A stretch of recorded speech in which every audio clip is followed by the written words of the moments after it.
NJ.com and the Star Ledger welcome to the Rutgers Rant, your one-stop podcast for the Scarlet Knights, with your hosts Steve Politi and Rutgers insiders Brian Fonseca and Pat Lenny. Let's start shopping. Hello, everybody. Welcome back to the Rutgers Rant, an emergency edition of the Rutgers Rant. Sound the alarms. Dylan Harper is a Scarlet Knight. Covered Rutgers for 25 years. There's never been a day like that since I've been here for Rutgers. You really can't overstate just how, surreal it was in a lot of ways. That's the best way I can describe it. The three of us were in that room, fellas. And this is how I felt. You can tell me what your emotions were when the announcement was made. But I'm sitting there and I walked into the building, Fanatics in Manhattan, knowing that Dylan Harper was going to pick Rutgers. And if I like the 0.0001% of doubt was erased when Adrian Wojnarowski tweets that Dylan Harper is going to pick Rutgers. So we knew what was going to happen. And still, when he says the words Rutgers University on the stage, I'm like, oh my God, he picked Rutgers. Like there is still this moment just because of years of watching this program and the feeling you have about, it's something that shoes always going to fall from the sky and land right directly on top of the Scarlet Knights. They got the guy, they got the player, they got the best player in New Jersey, the biggest recruit they've ever gotten, an NBA lottery pick. It happened right in front of us. I can't overstate it. Brian, you've covered this team for a few years now. I mean, what were you thinking when this happened? The first year I covered Rutgers basketball was maybe the worst team they've had this century, the past half decade.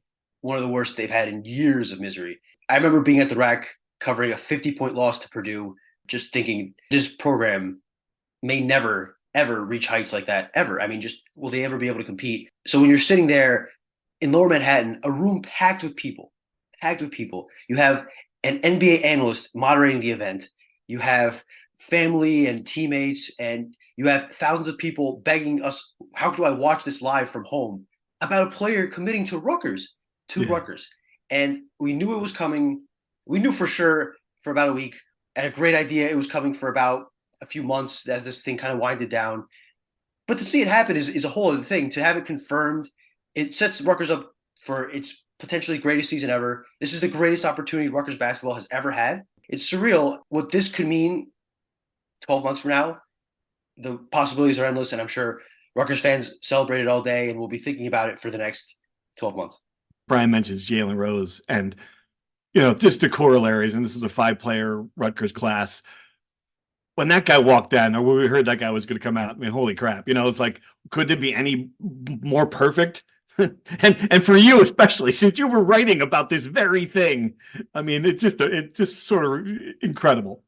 Yeah, fun fact that Jalen Rose brought up when I interviewed him was that, and I'm sure this has been published a million times, but he actually didn't want his group of players to be called the Fab Five. Like he thought it was a throwback to a hip hop Fab Five Freddie, and they were stealing the thunder from him.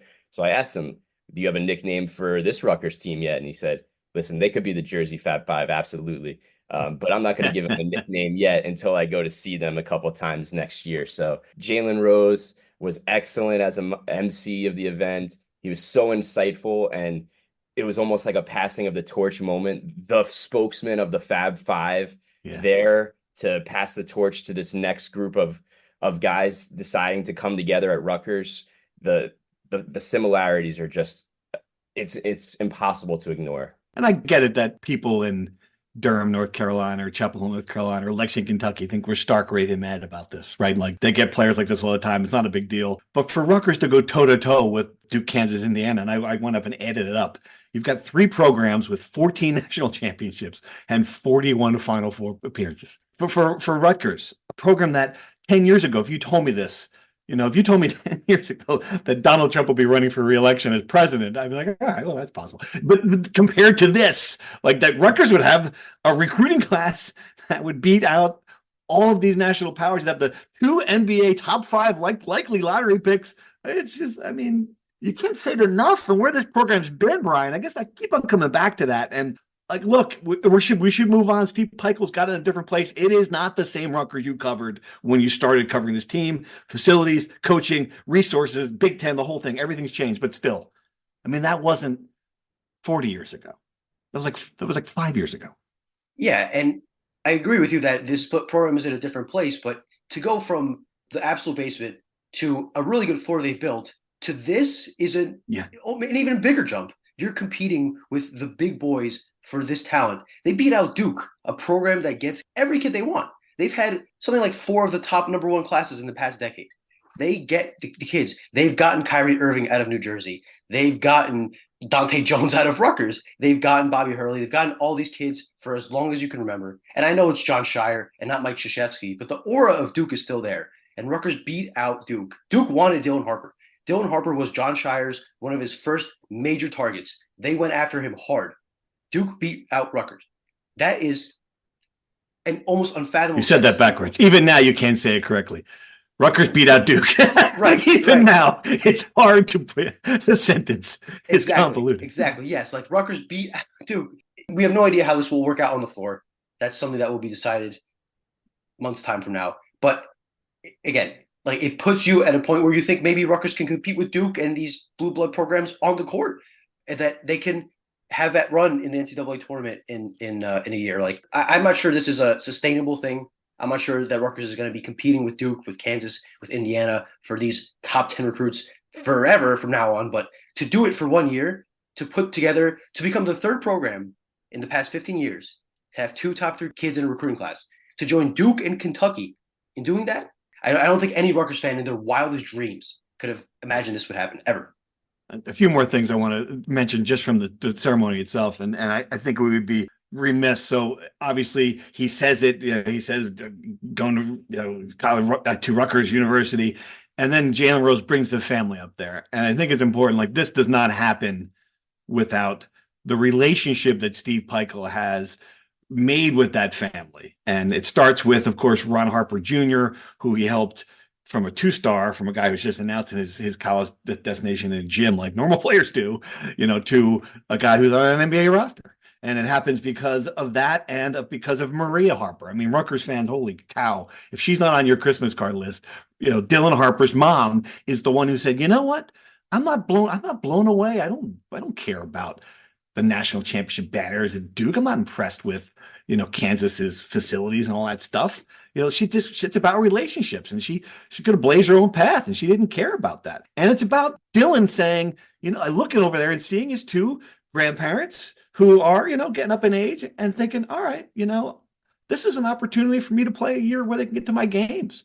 And they were sitting in the front row beaming. I just can't tell you how much I love of all the fancy stuff happening and this fanatics and, autographed jerseys and all this stuff in this building. There's just this, elderly Filipino couple sitting in the first row, just like with big smiles on their face, Pat. It was so adorable. The best word I can use was adorable. When you think of recruiting, everyone always says, oh, it's about family and trust and all these things. And you never really know. But when you have that relationship with the Harpers, that it was transcendent in this process. There's no question about it. The faith that the Harper family has in Steve Pikiell and Brandon Knight and those guys, you can't really describe it. The way they took Ron and made him a superstar and developed him, I think that's really important too. Dylan Harper still is a tremendous talent, but he still has to develop. And that's one of the things that scouting experts say is like, he's made a huge jump in high school, but he can still make another tremendous jump as a college player. And they believe Pikiell is going to be the guy to do that. So it was such an adorable moment. There were tears in people's eyes and the family, and Jalen Rose had a really great idea for Dylan to go person by person in his family. Yeah. And say like something nice about every member of his family. And Dylan is great. He's a very well-spoken kid and is very sentimental and spoke really well about all of his family members. And I forget exactly what dish he was like talking about from his grandparents, but he was like, "Oh, Grandma, you make the best blank." Yes, that was great. I would love to get invited over to the Harpers for whatever it is. It sounded delicious. Yeah. Adobo, I think. It could be adobo. Yeah. And then, of course, there's the special call. And this is like, I loved it. So as this was going on, I'm at the point I'm gobsmacked. Jalen Rose says, like, and we have a special call later. And if he had said, and on the line now, Joe Biden from the White House, I would be like, okay, that fits. I mean, that's kind of the crazy day. Instead, he said, of course, it's Ace Bailey. And Brian, I mean, you obviously covered Ace Bailey. He's the number 3 recruit in the class. In some ways, might be a better NBA prospect than what Dylan Harper is. You know, you saw that even through the phone, you could see that this kid, like Dylan was kind of playing it cool. This kid was going crazy on the phone, going nuts about it. You know, like he was legit. He was legit excited about that. Yeah, and I think this is what Ace Bailey had hoped for when he did commit to Rutgers. I don't think the possibility of playing with Dylan Harper was front of mind, but Dylan Harper even said that seeing Ace Bailey take that jump and commit to a program like Rutgers and blaze the trail, much like his brother blazed the trail, helped jog some ideas for him. They weren't particularly close when Ace Bailey committed in January, but they started talking from there. They've developed a relationship where they talk with each other every day. They participated in a ton of events over the summer and really, really grew close. So I think that was really genuine from Ace Bailey. I think they really, really like each other. I think they're very excited about playing with each other. And I really think that they have high hopes for what they can do. Dylan Harper talked about winning a national championship at Rutgers. And I know so many kids say that. You almost have to say that, right? I think he legitimately believes this. I think it's possible when you have those two kids together. Obviously, you have to build a base around them, a good supporting cast, and those are all things we'll talk about in the coming days. But when you have those two guys as your foundation, they give you a chance to do something special. And I think, again, like Ace Bailey's on the phone screaming, yeah, it's going to be big. It's going to be crazy. It's going to be lit. The rack is going to be on fire and all these things.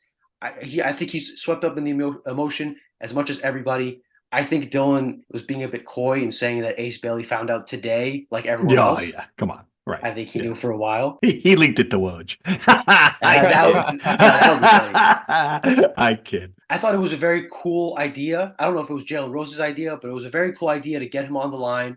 And I think that was probably Rutgers fans' favorite moment of the day to see, this duo that they'll get to watch complement each other on the floor, play together.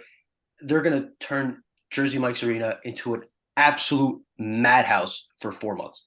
It's going to be great. All right, let's do some true or false. If you're just coming to our podcast for the first time, we like to do a little segment here in the middle of it, break things up, give a couple statements to my esteemed colleagues here, and they'll decide if it's true or false. So it's pretty much that simple. Here we go. True or false?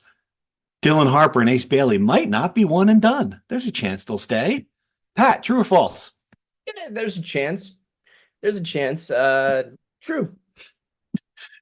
There's a chance I'll hit the Powerball too. Brian, I think you know the answer to this one. True or false? Absolutely false. Yes, it's false. And I love the well-meaning people, but they are out of here. What I would say is if they are not one and done, that is a bad sign.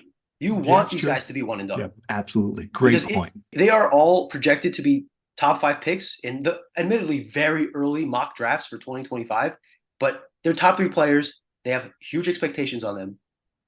If they don't go top 5, something catastrophic happens. True or false? Rutgers will reach the Final Four with Dylan Harper. Pat? It's too early to play this, but it's what we do. It's what we do. If he believes it, I believe it. Oh, man. True. Love it. Brian?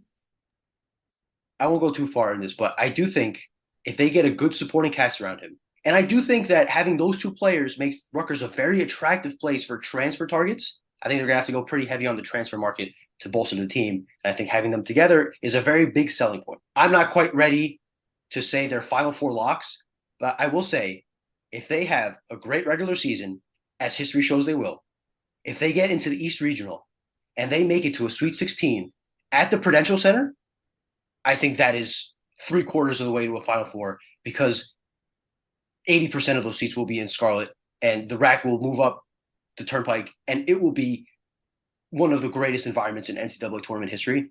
And once you're in that, I think that gives you as good a chance as they've ever had to reach a Final Four. All right. I'll take that as a maybe true. I'm going to go. It's just so hard to make the Final Four, guys. I'm going to go false. The next one, though, true or false, we are getting way ahead of ourselves. It's quite possible that Rutgers will struggle to make the NCAA tournament. Pat, true or false? How can I say they're going to go to the Final Four and then struggle to make the? I just said, is it possible? I think the talent is so transcendent that it's not possible. Okay. False. Brian? The overwhelming majority of top 3 recruiting classes in the past decade have made the NCAA tournament. It is more likely they reach an Elite Eight than it is they miss the NCAA tournament. I will say absolutely categorically false. It'll be about what seed they get, not whether they get into the tournament. All right, I'm going to be the guy who throws the bucket of water here because I covered the Seton Hall team. It was my beat in 2000 when Seton Hall had Eddie Griffin, Alger Barrett, Marcus Toniel, one of the top recruiting classes of the country. They went 15-16, lost in the first round of the NIT. I mean, stuff happens, man. I mean, it's tough. It is. I'm just saying it's possible. Possible. Not likely, but possible. So I'm going to false. I can win the Powerball as well. Yes, it's also possible, Pat, but not likely. True or false, the family was right to be mad at the Woj bomb. I mean, this was the story within the story. Adrian Wojnarowski breaks this news 10 minutes before it happens. Pat, were they right to be angry? True, absolutely. You would think a guy that has 8 million followers on Twitter could let a high school kid have his moment. Brian? True, because these things, again, everyone in the room knew he was going to Rutgers. Most people tuning in knew he was going to Rutgers. But you usually let high school kids publicly announce their decision and then report it. I don't know the mechanics of this. I don't know who he talked to figure this out, because I'm sure Woj knew he was going to Rutgers well before this. I think it sucks in the short term because it does steal the moment from the kid. I do think in the long term, it is valuable because having Woj tweet about that and get hundreds of thousands, maybe millions of views on that tweet, it builds the brand. Sure. I think it's certainly good for Dylan Harper and Fanatics in the long term. In the short term, I can understand why he and his family were so upset. And I mean, Ron Sr. is probably still tweeting at Woj this morning, so I can totally understand it. The only thing I can say about it, and I've known Woj for 25 years, I'm going to say they're okay to be mad about it, but I just feel like behind the scenes, something happened. Like Woj does not need the scoop for his career, obviously. That goes without saying. Somebody reached out to him and said, well, let's you break this story. And I wonder if Fanatics was involved. Again, they were mentioned in the tweet. So you see that, like a sponsor, obviously they want as much as anybody. Like that's not usually how Woj breaks news, by linking to the account of, another company. I just think there's something else at work. I don't think we have all the information, as best I can say it. The fact that the family was angry as they were leads me to believe that they certainly believe something here happened that went against an agreement. I trust them on that, but I just wonder, is it misunderstanding possible?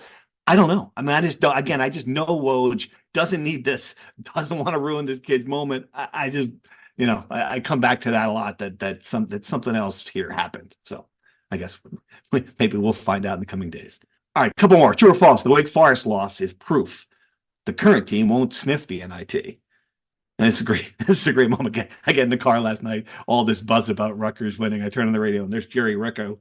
And Wake takes a 16-3 lead. I'm like, that is perfect, Rutgers. Pat, is this team in deep trouble? We're not even talking about a postseason team at this point. It's a really bad stretch. Maybe they recover against Seton Hall. So I think it's a little bit too early to write them off for the NIT, but it's certainly not looking good. Ryan? I think we could scratch NCAA tournament trips from our calendar. Yeah. I think the NIT is still alive. I certainly think this team could finish with a winning record. I'm not 100% convinced like I was, most of the last 3 seasons. This certainly could be their first losing season in something like 5 years. They look disjointed. They are getting killed on the glass. They can't score. You can only press for so long. And I'm not sure there's any solution. That's kind of what I know Steve Peichel has done a really good job of rallying the troops in the past. I think he'll be able to right the ship to a certain extent, but you're limited with the pieces you have. They don't have shooting. They don't have a big who can finish around the rim. They don't have guards who can slash and attack the rim and finish and create and shoot. And unless there is dramatic development of unprecedented proportions, I think this team certainly can miss the NIT. All right. And that's a good transition into the questions from our Rutgers insiders. Again, everyone, if you don't subscribe yet, this would have been a good time to have us, because we are texting the heck out of it. NJ.com/insider. We got a bunch of questions from them this week. A lot of them are related to the current team because I think it's on people's minds. They watched that game. It was a buzzkill. There's no other way to put it. And here's one. I guess this ties into well. Do you think the class they have signed for next year is affecting the players on this year's team, knowing that they might lose their position next year? I don't know. Pat, you've covered a lot of teams. Is it possible that they see all the attention the incoming recruits are getting and it's weighing on them? I think, yeah, absolutely. There's always a chance, especially in the new age of the transfer portal and things like that. I think it's realistic, but I think Pikiell is a guy that is so honest and so speaks the truth. He's not going to miscombobulate the way he recruited these guys. He's going to be honest and upfront. And so I don't think that there will be like defections because of dishonesty or things like that. It'll just come down to playing time simply. And if you're not going to be on the floor, then that's your own, you either compete or you don't. And I think that would be the reason, not because of something that, Pikiell was dishonest with them about or something like that. A related question to that, Brian, and it's about chemistry. How bad is the chemistry on this team? Some people are suggesting that the team is not close and players do not like each other, which is manifesting in itself into how they're playing. I don't think we have that information. That's true. Clearly, chemistry sucks. It's not like, you can see it live. They come out and they're down 16-3. That's a problem. And look, maybe we shouldn't be surprised. You took the starting backcourt off the team through NIL, losing Paul McKay and Cam Spencer, and now you're here with trying to blend in new guards, a bunch of new players trying to find their role. Yeah, I think chemistry is a big issue.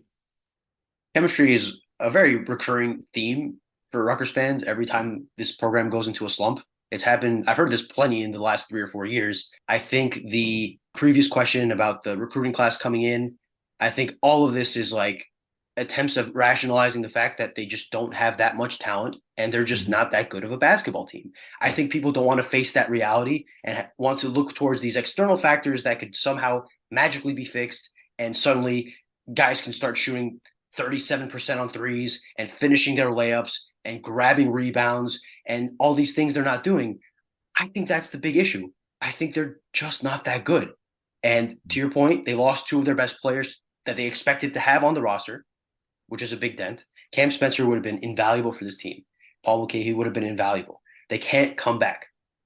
I don't want to say stuck because that's not the right way to say it, but JaMychal Davis is playing significant minutes. In an ideal world, he is either redshirting or playing a very minimal role in developing this year. He's not ready to be a contributor as a college freshman. Gavin Griffiths, highly rated kid, in an ideal world, he is your 3rd scorer, your 4th scorer, a role player, and not the guy you put all your eggs in the basket to save an offense that's lost. In an ideal world, Cliff Omori lives up to the billing as the 2nd or 3rd best big in the Big Ten. In an ideal world, the transfers you get elevate the team and make up for the losses. None of that is happening. And I think Rutgers fans, and understandably so, don't want to confront the reality that it's going to be a long 2 more months. Not to be Debbie Downer, I think that's the reality.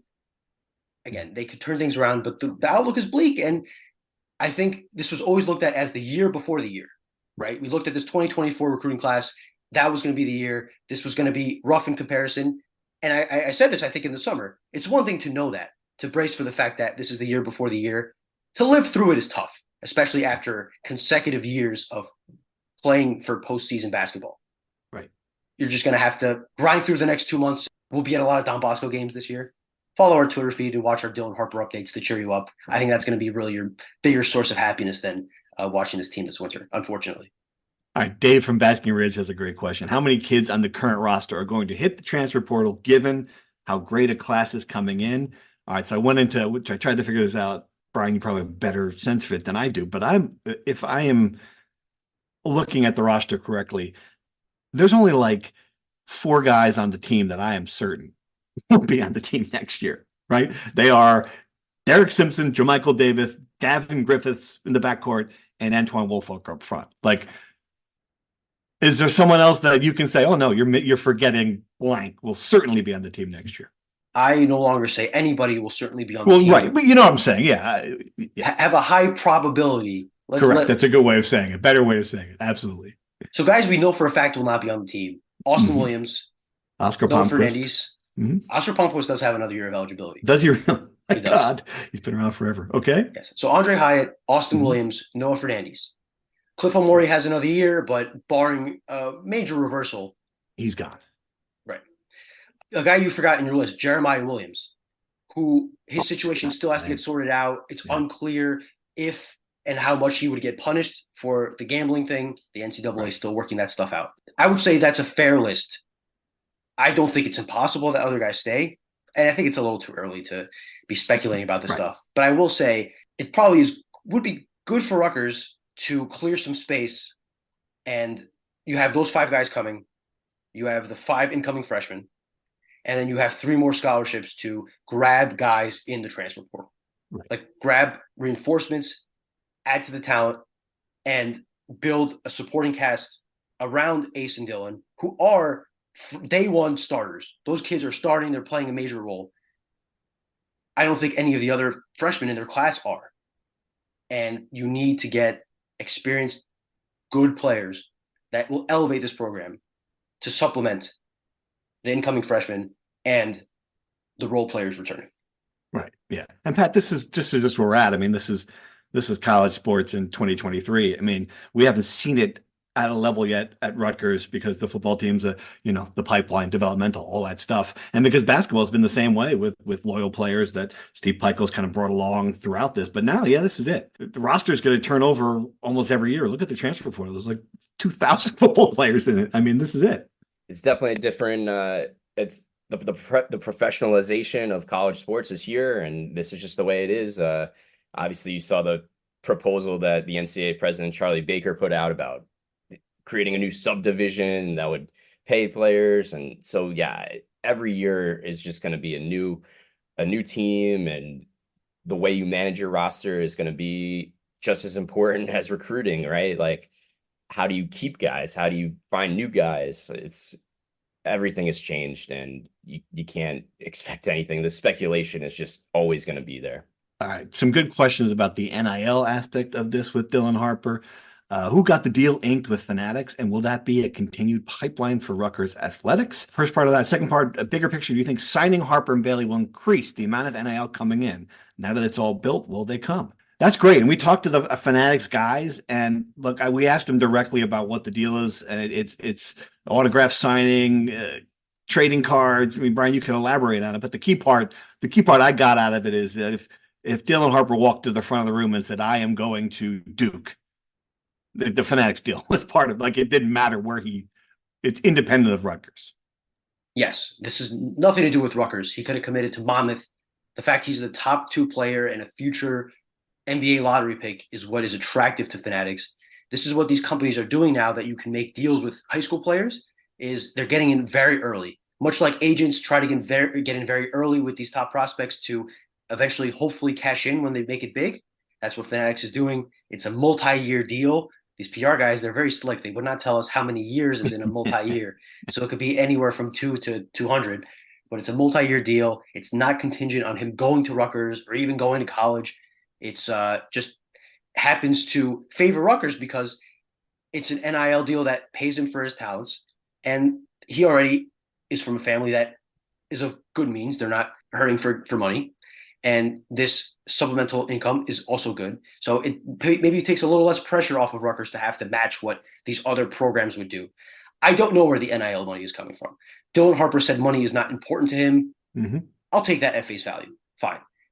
You got to pay these kids something because they would make a lot of money at Duke, at Kansas, at Auburn, at all these places pursuing them. I don't know how much they're making. I don't know who is paying them.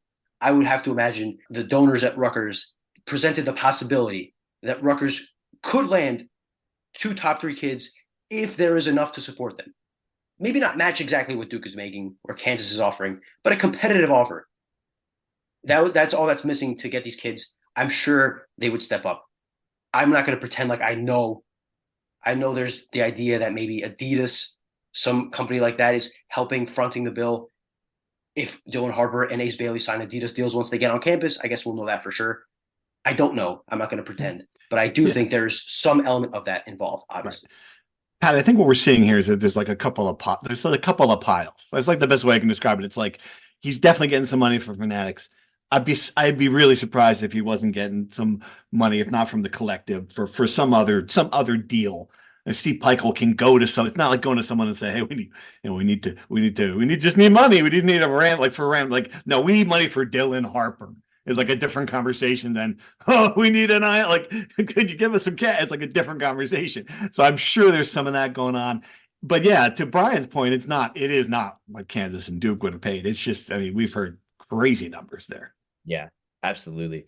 And bigger picture aspect of this too is that now that it is built, like the question said, the grassroots donations are going to start pouring in.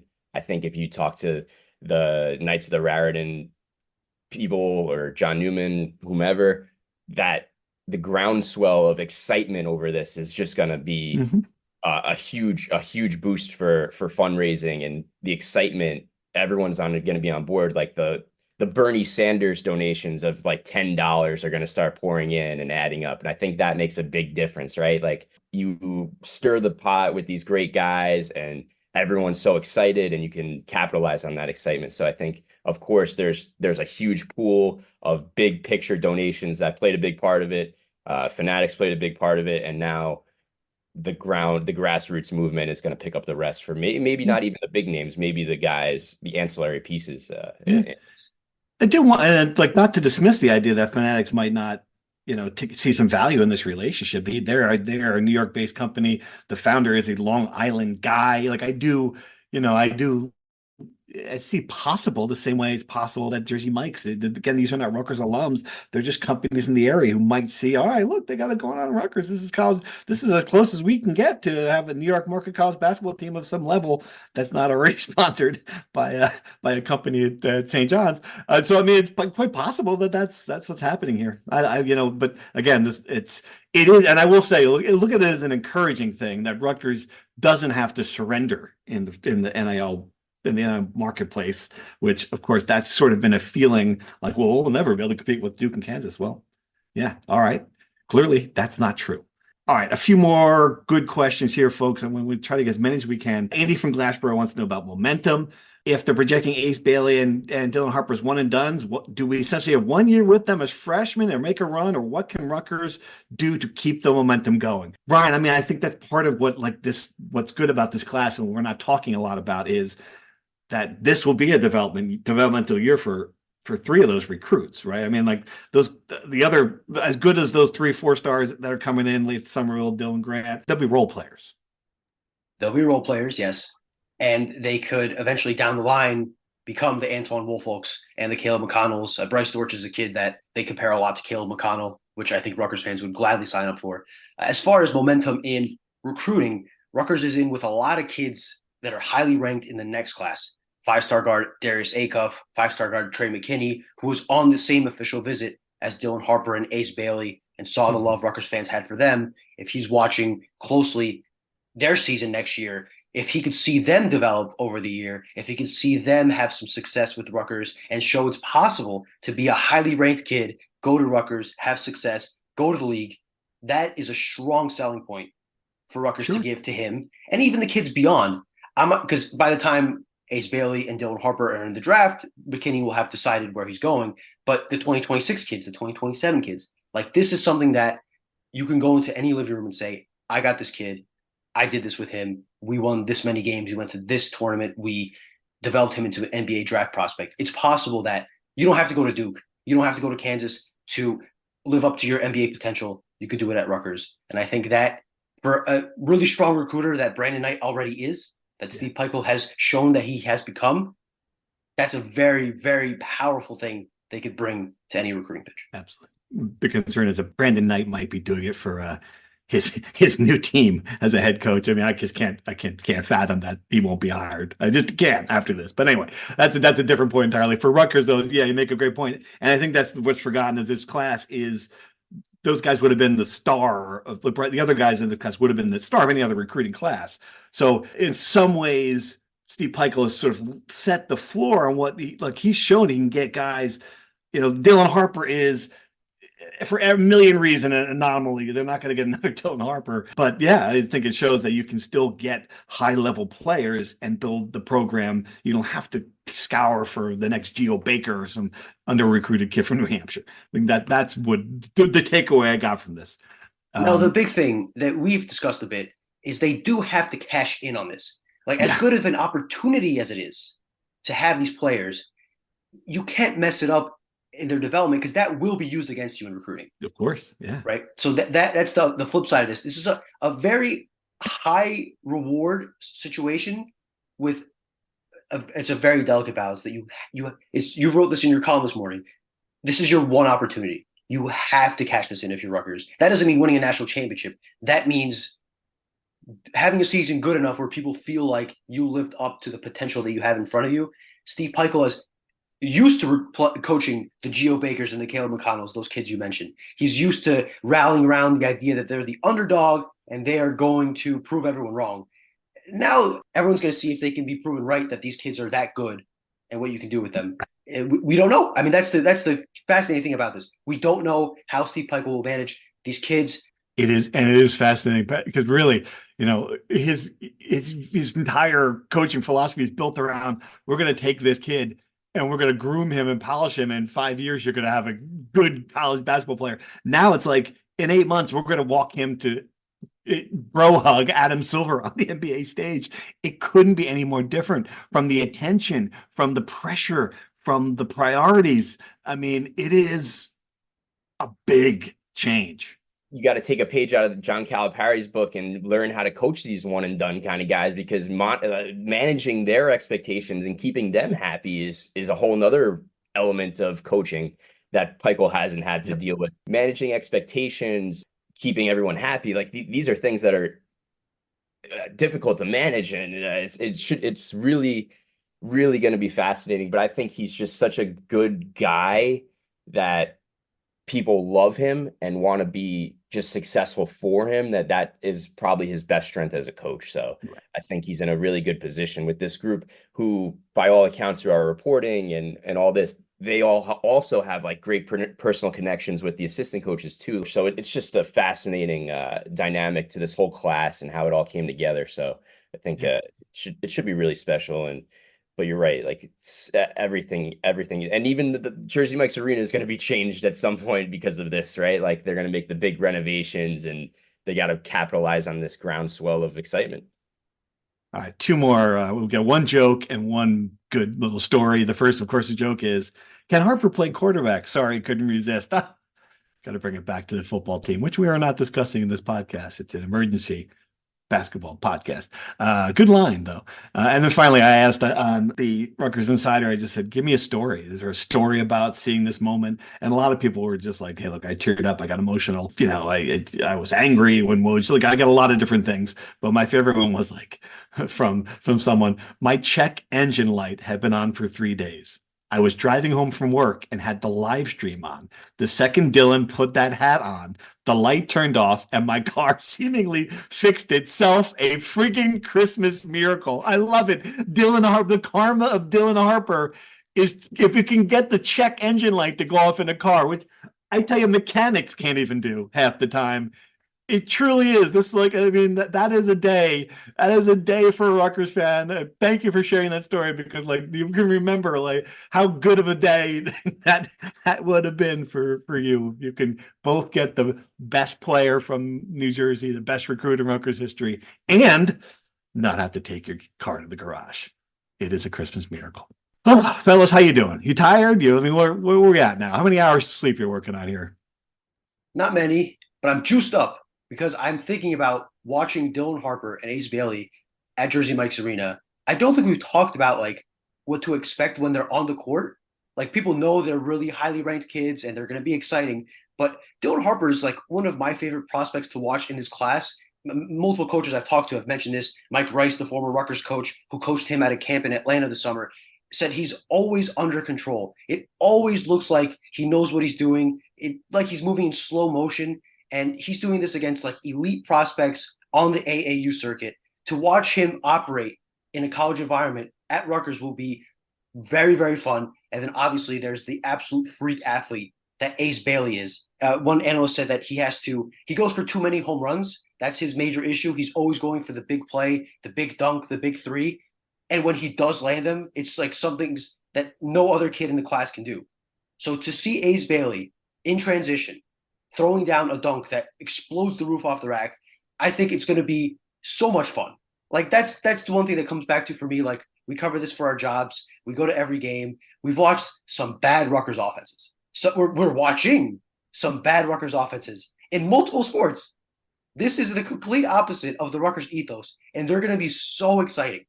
And they're going to be frustrating. That's been very much hammered to me that these are freshman kids. They're going to make freshman mistakes. They're going to make you scratch your head.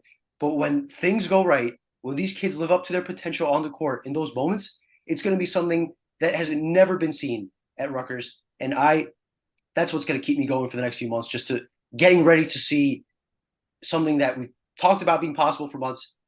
It's going to happen, and it's going to be incredible. Pat, maybe we should. That's about as happy as I've ever heard Fonseca talk. Maybe we should end there. I mean, there's possible. I don't know. I don't think there's ever been more enthusiasm. I guess that's what happens when you drink 6 Red Bulls in one night and just living on pure adrenaline at this point. So yeah, wrap it up. That was terrific. Perfect way to end it. You guys are fired up. You guys got to be fired up. Come on. My of course. Shaking. I was trying to type on that live blog yesterday at the announcement ceremony. Like, then the Woj bomb happened. It's like, oh my God, this is unbelievable. And like my legs still haven't stopped shaking. Like I'm a nervous wreck still. I feel like I did after Eli Manning led the Giants to the Super Bowl. I'm just kind of numb. I'm just like, something. So I recognized something incredible happened the day before. But looking back, I'm like, wow, what, really? So I'm going to drink a lot of coffee and myself and try to get jazzed up. But all right, everyone, listen. Thanks for your questions. Thanks for listening. I hope we put it in perspective for you. It's a cool moment in the history of Rutgers athletics, and the best part about it, it's just beginning. So we'll sign off from the Emergency Podcast, and we'll be back very soon to talk about regular stuff. Thanks for listening. Thank you for listening to the Rutgers Rant. To participate in the conversation and receive live updates about the Scarlet Knights directly to your phone, sign up at NJ.com/insider.